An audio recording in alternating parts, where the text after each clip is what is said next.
Here's a question that I want you to ask yourself. Is bone smashing actually changing your face, or is it just an oversimplified idea? The thing about it is that a lot of looks maxing advice on this topic gets bone smashing and the healing process fundamentally wrong. Not because the creators are bad, but it's more so because the process isn't as simple as they make it out to be. So what I'm going to tell you is what people are really trying to achieve with bone smashing and why a lot of common approaches either fail or don't deliver on the promises that they make, and what actually matters instead. This video will essentially just make everything click. Hey, yo, solid, you the realest.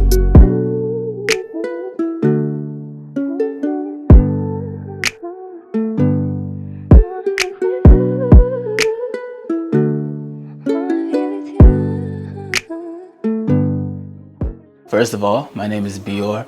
I help young guys improve themselves and ascend through a philosophy that combines looks maxing, bodybuilding training, anthropology, genetics, and history, many different things. You're clearly interested in that, so do both of us a favor, hit the subscribe button and post notification. So first of all, what is bone smashing? Essentially, bone smashing is a practice where people basically take light objects or even their fists and tap certain regions of their faces, typically your cheekbones, your chin, your jaw, brow ridge area, in order to create micro damage, which they in turn, according to the theory around it, will make the bones grow back stronger and more prominent. Now, to make everything simple, what mainstream looks maxing typically gets wrong is that they're confusing two different processes from which bones kind of build themselves, and that is modeling and remodeling. Modeling is basically what happens during your puberty, where you're having the building of bones, basically on top of other bones, if that makes sense. You have bone that actually can change its contour and its shape, by it just building on itself. Versus remodeling is a process which happens when your bones experience micro damage, typically as an adult, and what happens is that the micro damaged bones gets absorbed and grows back even stronger, but without a contour change necessarily. It's more about making the bone a lot more resistant to the type of damage that it experienced before that micro damage. Essentially, what looks maxers are trying to achieve when they are bone smashing is to break bones, or not break bones specifically, but to cause microfractures in the bones through light tapping, in order to trigger a process called remodeling, which they essentially confuse with modeling, and they assume that there's going to be a contour change and that bone is going to build back stronger, more and not only stronger but more prominent. But really what's going on is that the bone is just getting stronger, but the shape isn't actually changing in the way that they think it is or should be. Now, does that mean that bone smashing as a practice should be thrown away? Not so fast, and the reason why is because I've researched this for a bit, and I think there is a specific way which you can go about it, which might not bring forth the changes that might be promised as the chat jawline, whatever, but slight improvements in facial contours, facial skeletal contour, which is what I call the LBR method / theory, and it stands for load biased remodeling. And essentially the idea behind it, I'm going to read it here, is in skeletally mature adults, mechanical loading generated primarily by hypertrophied muscles regulates bone adaptation through load-dependent remodeling rather than growth phase modeling. When sufficient mechanical strain is present, whether accompanied by micro damage or not, osteocyte mechanosensing activates targeted remodeling units. During the remodeling sequence, osteoclast-mediated resorption removes compromised or mechanically suboptimal bone as a necessary preparatory step. This is followed by osteoblast-driven formation phase, during which a collagen-rich, weakly mineralized osteoid matrix is deposited. It is specifically during this osteoid formation phase that mechanical loading exerts its most meaningful influence. Sustained directional muscle forces bias collagen alignment, lamellar organization, and reinforcement along dominant strain paths while the matrix remains mechanically responsive. As a secondary mineralization proceeds, this load bias microarchitecture is consolidated and fixed, increasing bone strength and damage tolerance. Over repeated cycles of loading and repair, baseline osteoclast activity decreases as bone stiffness and toughness rise, producing a net formation dominant outcome at rest, which is the process while this process does not recreate developmental bone modeling, it represents the closest adult analog capable of producing modest localized increases in contour and prominence as a secondary effect of load aligned reinforcement. These effects are slow, bounded by diminishing returns, and always subordinate to improvements in strength and structural integrity. So that was a load. Essentially, there's a lot that I have to explain, which is during the modeling phase, you basically have cellular remodeling. What happens, which when you cause micro damage, you have cells that absorb the bone that is damaged, and you have cells that build new bone in that same place, which is supposed to be stronger.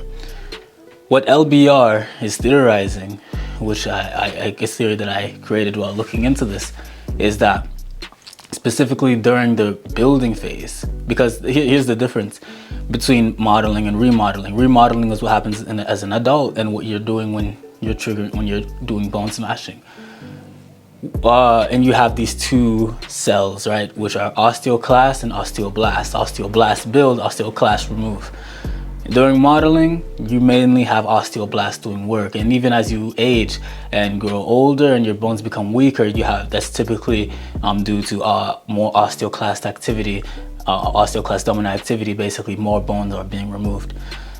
What you're aiming for when you're doing LBR is net dominant osteoblast activity, because what you're doing is you're doing bone smashing, you're doing it in accordance with the remodeling process. Usually it takes about up to 4 to 6 weeks, and in that period you're working on hypertrophying your muscles. Basically, you're doing facial exercises, things like jaw exercises, things like zygomatic lifts, in order to favor a more prominent and better development on the bone structure, because we know that muscles influence the bone structure, right?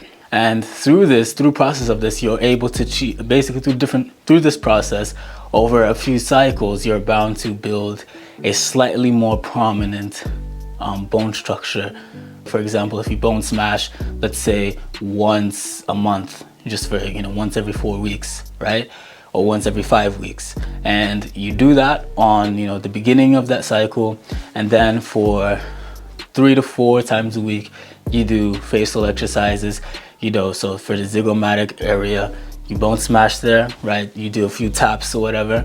Then throughout the week you do a few sessions of cheekbone exercises. Over a few cycles of this, you'll likely achieve some sort of favorable contour change, whether that is bound to be just slightly prominent. These changes are minor, but they could have a net positive benefit. Like I said, this is going to have diminishing returns, because past a certain point your bones are going to be so strong, and you can only hit your face so much before and exercise your muscles so much before it does become pointless. Now, I am not telling people to bone smash.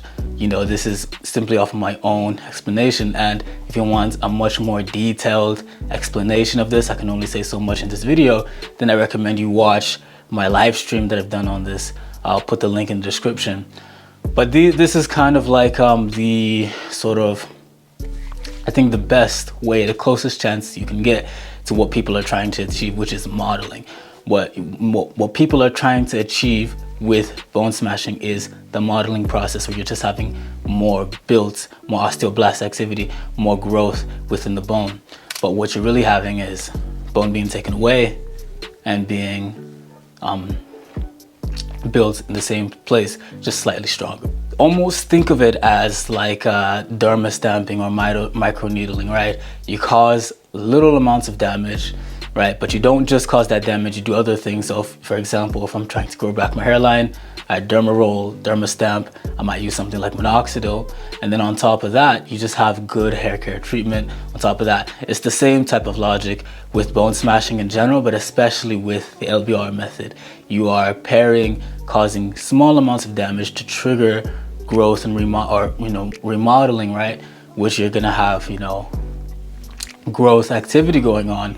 But instead of simply just building a stronger bone that's more resistant to micro damage, you're taking advantage of weak points, especially during collagen-rich parts of the remodeling phase, where your bone is more flexible, and you're basically taking that to advantage in order to give the muscles an easier chance to shape that bone. So if you enjoyed this video, you'll really like the next one. It is the live stream that I did talking about bone smashing in detail. It builds on exactly everything that we covered.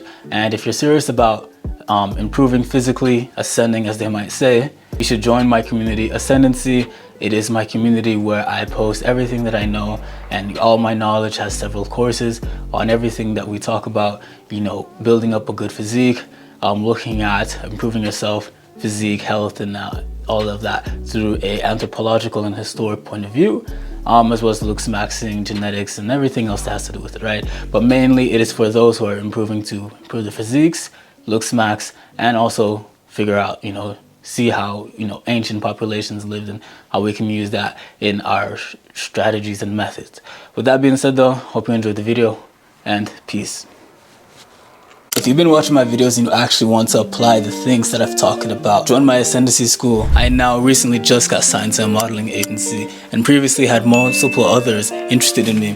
And a big reason why is because I had a good physique. I had an aesthetic physique, more importantly. Now obviously that isn't the only thing, things like look and things of that nature are important as well. Building an aesthetic physique nonetheless does get you more on point, and that's what I'm gonna help you guys do in there. And there you'll get all of my frameworks when it comes to things like me explaining the diet and the workout training routine that I took to get me where I am today over the past 3 years of me lifting. If that sounds interesting to you, the first link in the description will be there. That being said,